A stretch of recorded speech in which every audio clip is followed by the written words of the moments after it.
On our first trip out spelunking with Plato, he showed us the parable of the sun, explaining that just as the sun illuminates the visible world, making truth and reality clear there, so too does the form of the good illuminate the higher truth and reality of the cosmos. Now today, we'll move on and we'll take a look at the divided line, which Plato will use to illustrate how truth and reality are genuinely distributed in the cosmos, how we mundane individuals can come to understand that truth, that transcendent reality, and why I know so much more than you do. We're talking philosophy.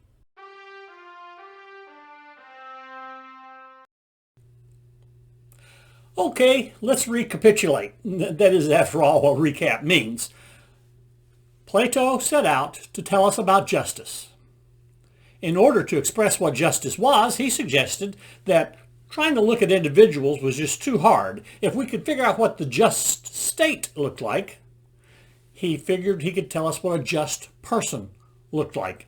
So he's made the trip, and what he's arrived at is the conclusion that the philosopher knows best, and that the philosopher should rule the state.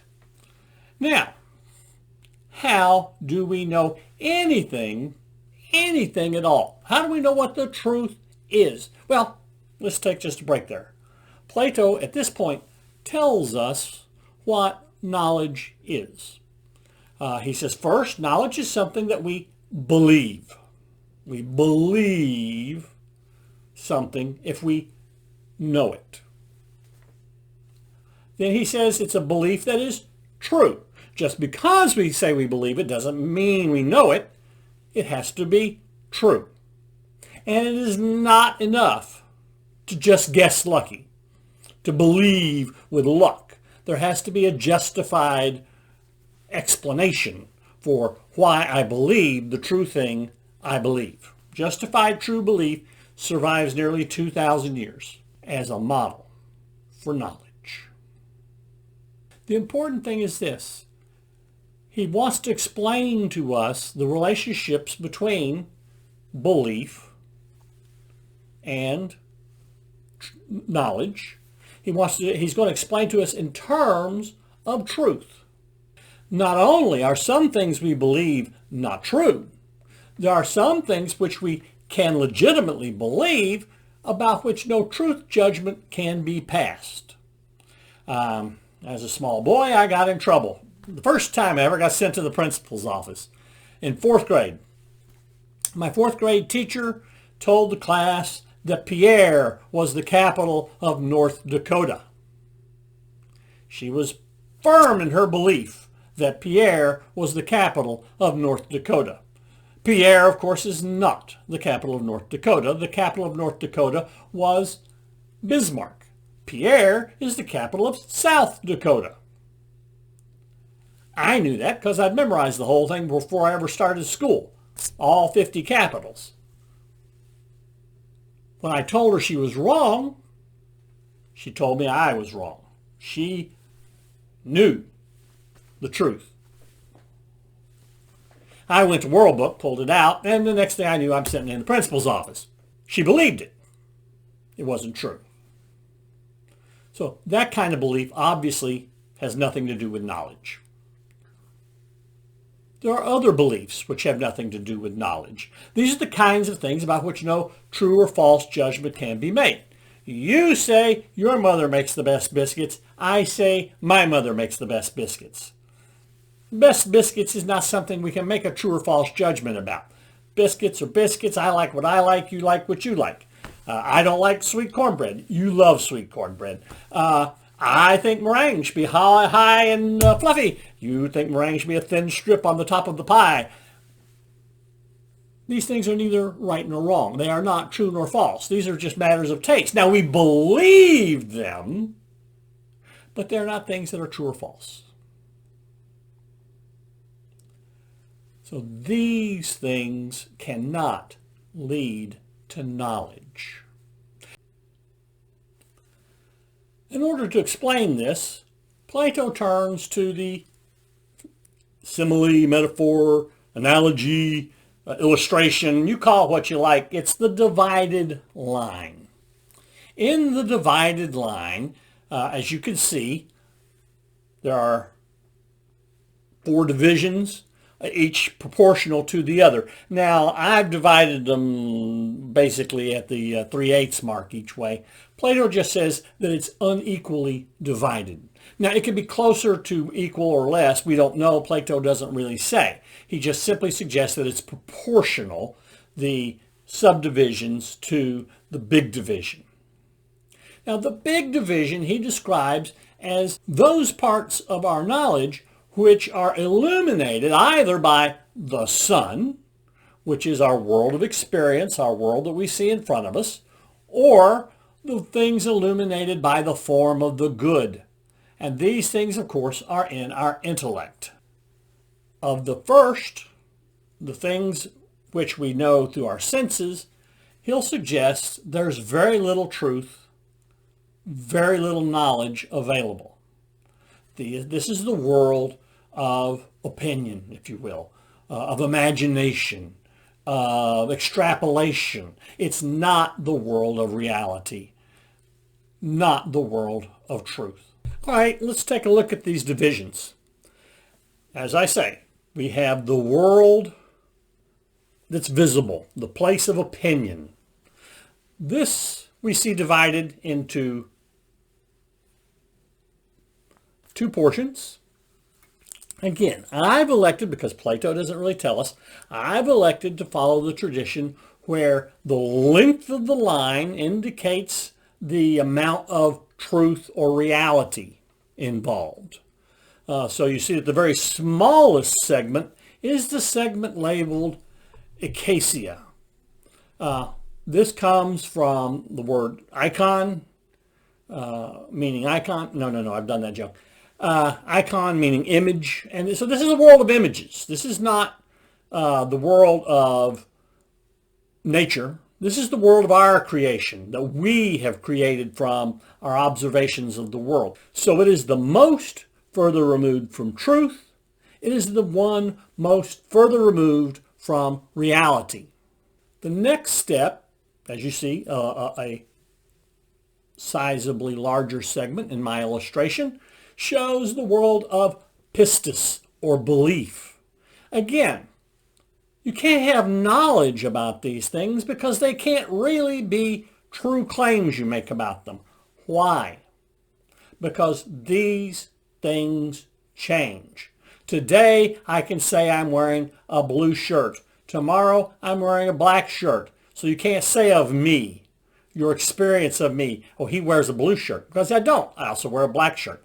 If I wash my blue shirt often enough, the colors will begin to fade and it will become a lighter blue than it is now. I will get fatter and skinnier, so you may not be able to say of me, oh, he is fat, oh, he is skinny. The world of change has no permanence, it has no stability, it has no truth. It is not as real because it changes. There is a reality that does not change, but we can't see that with our eyes. We can't hear that with our ears, etc., etc., etc. It is not the world of objects, the world of senses that is truth. It is truer than the stuff we dream up in our heads, but we haven't come to real truth. And because we haven't come to real truth, we haven't come to real knowledge. This is still the world of opinion. Now we take a look at the next segment.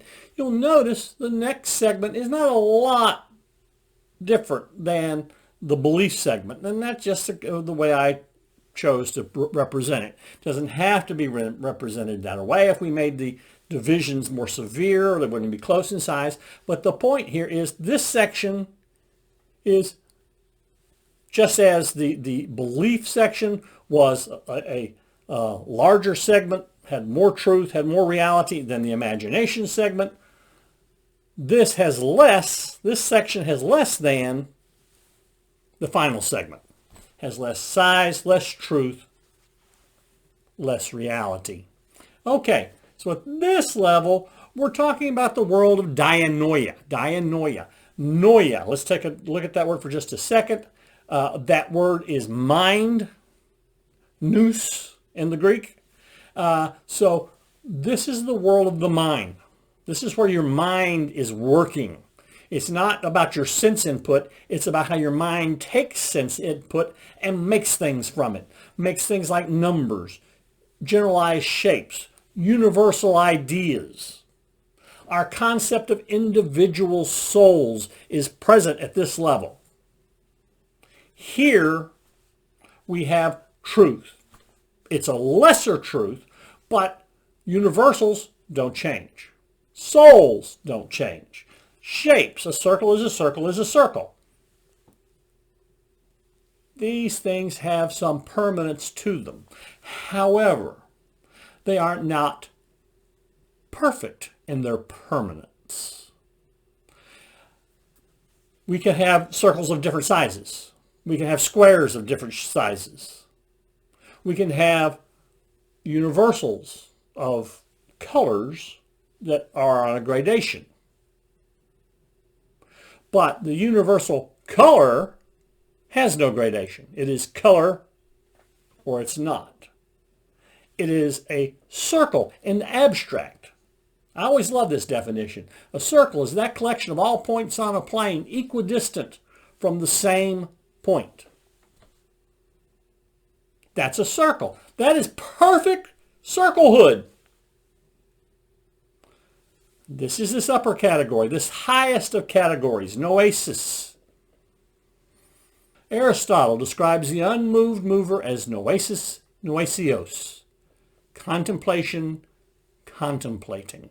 This is that deepest, highest form of thought, that which carries us to the transcendental reality that we've been looking to get to. This is where we're no longer dependent on the sun for our vision. Rather, this is the vision of the mind, which is solely dependent on the form of the good for its illumination. With this, we have found truth and permanence. Okay, since we get there only by thinking about these things, how do we get them? I mean, it can't be a generalization. See, it can't be something abstracted from experience, because that which is abstracted from experience could be wrong. Our experiences could be in error. Our judgment of the experience could be in error. This has to come from somewhere else. And to illustrate that, I'm going to take a little side trip, and we're going to talk about the slave boy. In the story of the slave boy from the Platonic dialogue, the Meno, Socrates introduces this idea of where knowledge comes from in human beings. That is to say, that it does not come from the senses.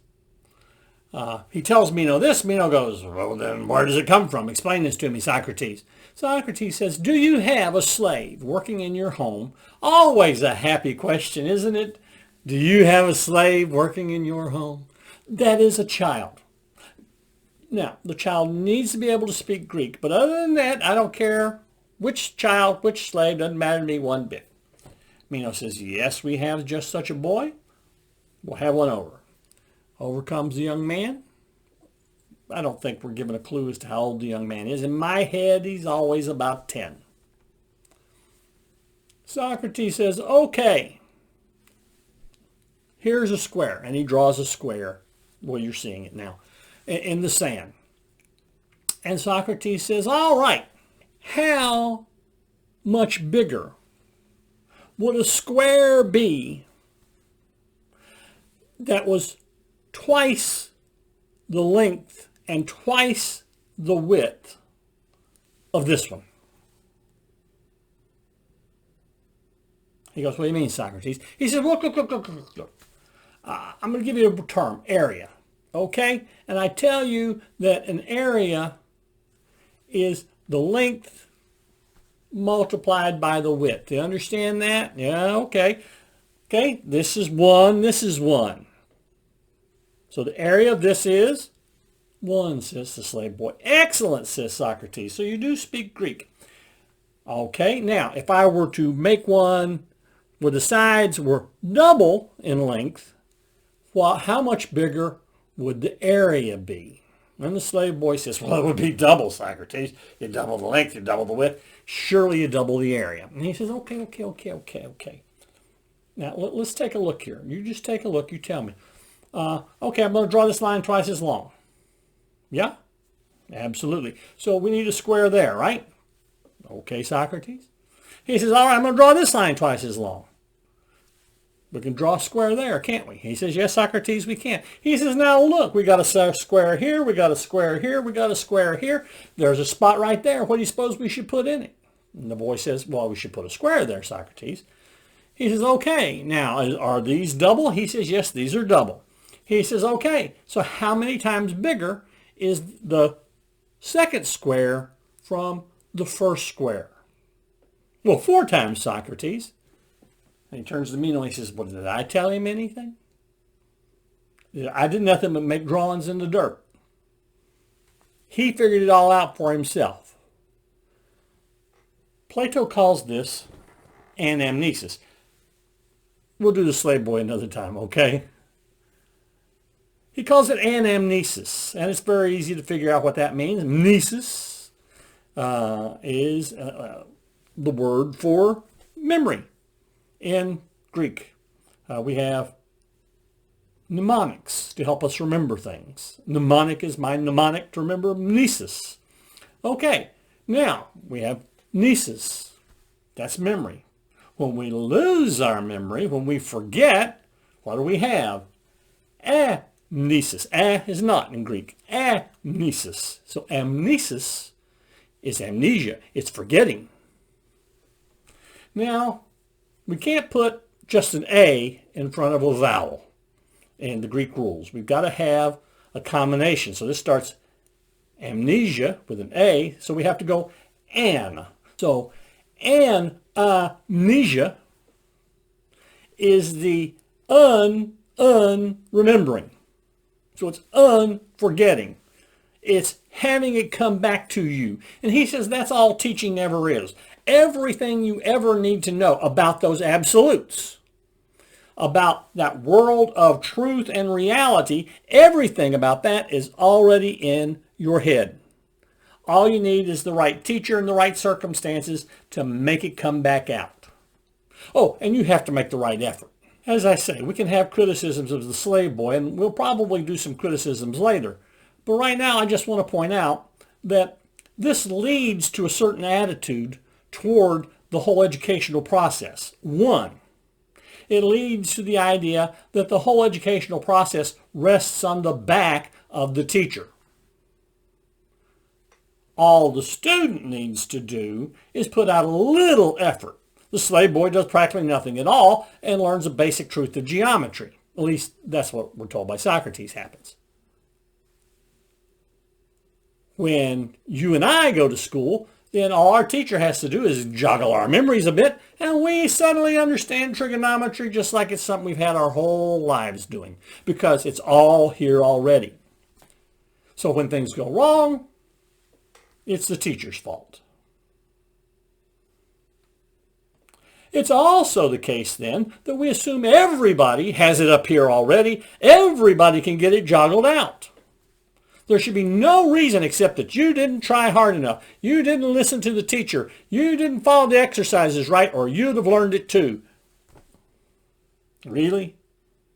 The whole problem of perfectionism comes back over and over. We've seen it twice. We're going to see it a third time later. All of this keeps coming back to Plato. Plato sees humans as perfect, and the ones that aren't, well, they're a waste of time. That's why I know so much more than you do. I have made it to the top of my divided line. I'm up there where the big pictures are. Why? Because I have forgotten these things. How? Philosophical training. Philosophical training gives me the tools to unforget, to make me the perfect teacher. Well, I can't help being a perfect teacher. But it makes it impossible for persons who do not have the right teacher to juggle these things loose from them. Only philosophers will get that free.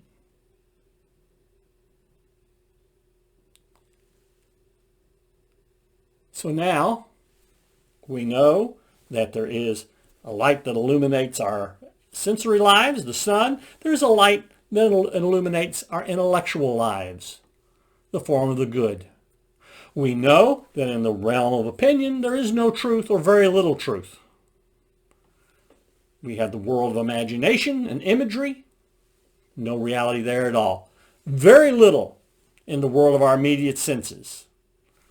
We can, using our mental powers, abstract some things from the worlds of the senses to get to stuff that is really true and really real. Universals, numbers, shapes. But it's that top level, that place where only the philosophers can go, where pure abstraction, pure ideal form exists. So instead of having the perfect red, we have perfect color. Instead of having the perfect circle, we have perfect shape. The joke goes, the Diogenes, the cynic, says, I've seen Plato's table. What I haven't seen is Plato's tableness. In other words, he challenges the idea that this abstraction really means anything. Well, we'll have some time down the road to talk about the conflict between rationalism and empiricism. But for Plato, when we have made it to this utterly abstract, utterly intellectual reality, we have reached truth, and we have reached real, genuine reality, which everything else is just a cheap, poor reflection of, or maybe a cheap, poor shadow of. Next time we'll talk about the shadows and where they come from in the myth of the cave. And we finish our trip spelunking with Plato. But we're not finished talking philosophy. If you like today's show, first of all, I hope you'll share it with your friends and they'll come and watch us too. Also, please consider clicking the like button down below. Also, think about subscribing so we can stay in touch and we can keep talking philosophy together. The executive producer of today's video is George Hales. If you want to get producer credit on my videos or otherwise support production of these videos, go to patreon.com/talkingphilosophy and find out how you can help. I'd also like to give a shout out to format consultant Nora Barnes, whose advice has helped me improve the look of our videos, and story consultant Andrew Beeman Cavallaro, whose advice has helped me improve the storytelling in these videos. Without either of these people, my experience would be a lot less rich, and so would yours.